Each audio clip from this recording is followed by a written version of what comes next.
Let's get to the Browns and the Ravens this week. That's an AFC North battle with both teams coming in at 0-1. There are a lot of storylines in this game, including the fact that the Ravens are celebrating their 30th anniversary. Remember, they were the Browns. They moved to Baltimore in 95. Their 30th anniversary with the Browns coming to town. And they will have the former mayor of Baltimore and governor of Maryland on the field as pregame captains. There's a lot to unpack there. The Ravens say they planned to do it all along in their home opener. They just didn't know it was going to be the Browns. And then it happened to be the Browns. It also happens to be Joe Flacco, who has, by my count, 96 of John Harbaugh's 172 regular season wins. Now, Flacco has played the Ravens as the Jets quarterback, but that game was up at the Meadowlands. This is the first time he's going to be in Baltimore in a different uniform, facing his old team. Flacco did admit this week that, yeah, it means something to him, but you're not going to see him be anything other than Joe Flacco, at least emotionally and overtly, come game day. Will you be able to keep your emotions in check? Yeah. I mean, no, for sure. Yeah, for sure. I mean, listen, even if I'm not, you're not going to know. So, I've been criticized my whole career for not being able to show any emotion. So I think that's the last thing you have to worry about with me. So.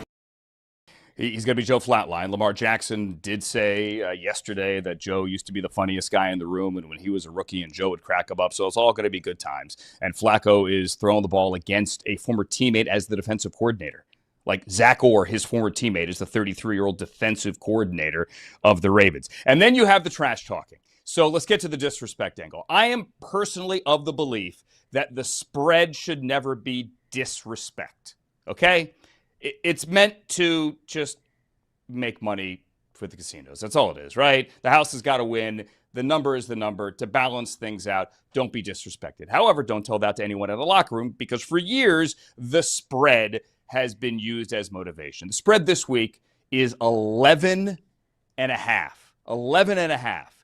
Despite the fact that the Browns and the Ravens have split the season series in 6 of the last 7, and the Browns actually beat the Ravens last year in Cleveland, not in Baltimore. Jerry Jeudy talked about it, said he was disrespected. Grant Delpit did the same today. How hard is he to bring down? Not hard. Graham, I mean, going back to that, we saw it last year. You obviously weren't afraid in that first matchup to take him on. Yeah. So where does that come from? Is that a mindset? I mean, we're playing football, man. It's tackle football. Somebody got the ball, you got to bring them down. All right, so that was Grant Delpit not only talking about the fact that they're 11.5-point dogs, but that it's not hard to tackle Derrick Henry. Last year in Cleveland, Delpit destroyed Henry, blindsided him as he broke through the line and knocked him down. Biggest hit of the year, maybe, from the Browns. He was smiling. That's Grant Delpit. He's playful. Said the same things last week about the Bengals. But Derrick Henry says, as you can see on the screen here, Charles, we'll see on Sunday. Where are you on the effectiveness of bulletin board material for a game in the division that you know is going to be a physical football game anyway? I mean, I feel like in the AFC North, you don't really need it, right? I always feel like the AFC North, the teams play each other. You know, they're all rough games. I mean, it is one of those divisions that is marked by teams that all show up to play each other, regardless of what the record is. And, you know, it's funny that the Grant Delpit, you know, the whole thing, not hard to tackle him. And he gets asked the question about you weren't afraid to take him on. He's a strong safety. There are 31 other strong safeties in the league who will say the same thing. I'm not afraid to take anybody on. It's germane to the position I play. I am supposed to want to take on everybody. That is why I play the strong safety position. You know, all the side storylines, they're fun. You know, the Joe Flacco one, first off, I apologize for stepping on the Joe Flacco audio there. How dare I do that? When you said, I didn't even notice. Andrew, when you said it's the 30th anniversary, I guarantee you, people who hear that, one of the first things that'll run through their mind will be, is it the 30th anniversary since Joe Flacco won that Super Bowl with the Ravens? Like, I think people, it just feels like it's been that long since Joe Flacco won that Super Bowl with the Baltimore Ravens. You know, to me, if I'm these two teams, the bigger storyline for either of them is you don't want to start 0-2. Like if I'm the Ravens, I'm sitting there saying, man, I just lost in the most brutal fashion possible against the Buffalo Bills. And I always get worried when you see games like that, particularly in prime time, where two teams are just absolutely hammering each other, and it takes out so much emotion. When I saw the line to this game, the only thing I thought was, what if Baltimore really extended itself in that? Like sometimes you see a letdown when you've had a primetime game where you've absolutely battled and you have that deflating loss at the end, the way that the Ravens did. I'm not saying that Baltimore isn't capable of falling into an 0-2 hole here, but you definitely don't want to fall into an 0-2 hole against the Cleveland Browns team that, frankly, Vegas all season long is going to make the underdog in most of the games that they play, largely because of the quarterback situation. Even though I thought against the Bengals, there were a lot of like nice young pieces that showed up to play. Harold Fannin is showing something. Charles Tillman. I was worried after Charles Tillman suffered the concussion and it lingered on and on. I liked him, and I'm like, has this altered his career? I watched him against the Bengals. I thought, nope. Oh, this guy feels like he's back. Quinshon Judkins is not going to be on the field, but now he's in the fold for them. The Browns do have some things going for them, and I think the bigger disrespect is really looking at the Browns and being like, do you really take this seriously? Like, are you afraid, or is this something that reflects upon you and the spine that you have as a team? It doesn't. It's Vegas. The line is the line. I guarantee you these two show up, and I'll be shocked if it's not closer than the line. A guarantee already. We're early in the podcast. Yeah. No, I think yeah. Listen, the spread is fascinating, right? The Browns, like you said, are going to be an underdog in a lot of games. Sportsbooks release lines pretty much for every single NFL game now after the schedule release, right? So back in May, this was 12.5. That was also, I believe, tied with maybe it was Bills Saints, I want to say, as the largest spread of the season, and the largest spread for the Browns as well. Conversely, I think they were projected to be 10.5 point road dogs against the Lions in a couple weeks. So it was always going to be a big spread. I think a lot of that is the Ravens. One odds maker I spoke to earlier this week said he actually raised the Ravens power rating above the Eagles. He had them a half point below the Eagles. He now has them a half point above the Eagles as the NFL's number one team, despite that loss, just because of how they looked, the offense, and how dominant they were. So I agree with Charles. There's kind of two ways this game can go. Maybe there's a little bit of less of a letdown factor because it's at home as opposed to on the road. But it's a big spread. I look back, I think Lamar Jackson is undefeated as a double-digit favorite, just straight up, so winning the games. And I think John Harbaugh in his career, I think it was 35 or 36 games, he has lost once as a double-digit favorite. I think it was back in like 2011, so pre-Lamar Jackson days, but a very long time ago. So for survivor pools, I think this is going to be the number one game or one of the top two. In terms of the spread, it will certainly be interesting whether or not the Browns can keep it close. And the Ravens, we only have one data point, right? Because the Ravens just played the Bills and the Browns had a game against the Bengals. But the Browns moved the ball and their defense obviously played very well. I think for the Ravens, you saw how great their offense was against what should be a decent Bills defense. The question is that Ravens defense still really, really good? And the Bills offense with Josh Allen is just that much better? Or is the Ravens defense a little leakier than we thought potentially it would be? I think we'll find out a lot about that against the Browns.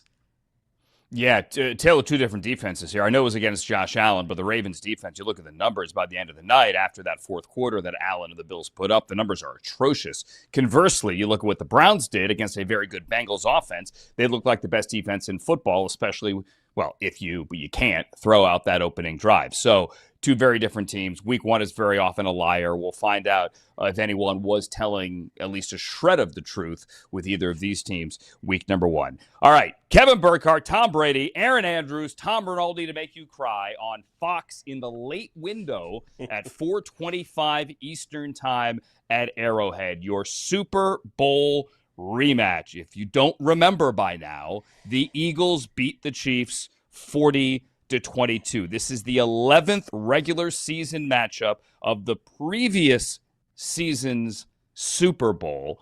The winner has a 7-3 edge if you're scoring at home. What's most notable to me, Charles, is that Xavier Worthy was on the practice field today. Yeah. Now, I can't imagine he is going to play. And I don't know if this is just, tomfoolery and hijinks and shenanigans from Andy Reid, but the idea that he was out there at a minimum suggests that this is not a month-long injury.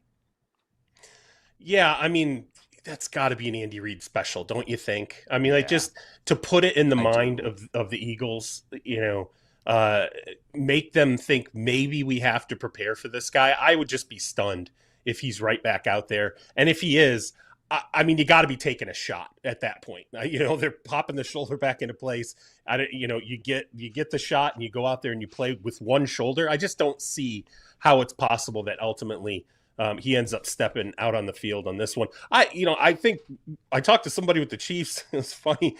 We were texting and he said, it would have been really nice if Jalen Carter was suspended this game. And he wasn't treated as the first game. I mean, I think they really were like, he did it in game. So technically, how can you count it as a suspension?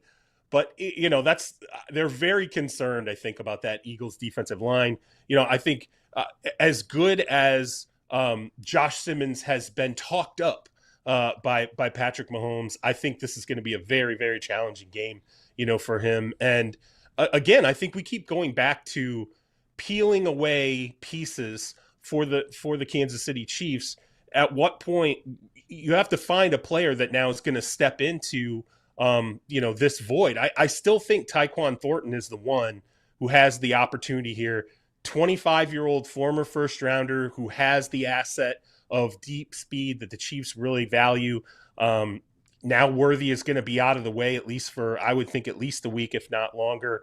That's what I think the Chiefs really need to work with moving forward. They got to find somebody and like healthy in the wide receivers who can step to the forefront, and not to disparage Hollywood Brown, but a little more productive with the number of targets and catches you get in terms of a yards per catch average than what Hollywood Brown has established thus far in the season. It's going to be a great game, though. I mean, week 2, I thought week 1 was amazing, and yet you look at the slate for week 2, it could be even better. Yeah, a little more good for Hollywood Brown, right? Just a little better than what he had. Look, I think obviously these teams have turned over some from the Super Bowl. I think it's always interesting to see where the line was, right, and where it has been. The Chiefs were a 1-point favorite in that Super Bowl, obviously played on a neutral field. Right now at most books, this is Eagles -1, even -1.5. Obviously in Kansas City, home field advantage in the NFL, usually somewhere between 1 and 2 points. So that's a pretty big move just based on the last 7 months. And we've just had the draft, free agency, and one game to go off of. Public is on the Eagles here. About 75% of the bets so far on the Eagles, the majority of the money as well on the Eagles.